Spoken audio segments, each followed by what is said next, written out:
Eagles striker and former CAF Player of the Year, Victor Osimhen, has received an outpouring love and heartfelt birthday wishes from Super Eagles stars, Napoli, colleagues and fans as he turned 26 on December 29, 2024. Victor Osimhen, the Galatasaray man, got himself a birthday present, a green Lamborghini Urus. In a video that surfaced on Sunday, former Super Eagles striker Obafemi was seen praying for Osimhen in front of the vehicle, and the former Inter Milan man took a shot of a sip glassing before passing it to Osimhen, who also consumed what was left in the sipping glass. The Lamborghini Urus is said to be the first super sports utility vehicle in the world, and it sells between $237,848 and $269,885, which is between 371,994,272 naira and 422 million naira as at Sunday's exchange rate. Meanwhile, Osimhen's 26th birthday was widely celebrated in the world of football, with the official ex-handle of the Super Eagles leading the way for the country's joint second all-time highest goal scorer. Happy birthday to immediate past Africa Player of the Year,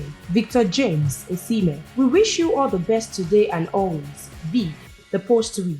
The 2023 CAF Player of the Year was also celebrated by the continental body, wishing the happiest of birthdays to Victor Osimhen many happy returns. Happy birthday to the king, Victor Osimhen, they wrote on X. His parent club, Napoli, also shared a birthday wish for the striker with a design, just as Galatasaray also posted his picture. Today is our world football player Victor Osimhen's birthday. Happy birthday, Galatasaray wrote. Currently on loan at Galatasaray from Napoli, the Nigerian is currently enjoying life in Turkey with 12 goals plus 4 assists in 15 games across the competitions. Stay tuned to NaijaNews TV for more trending sports news updates.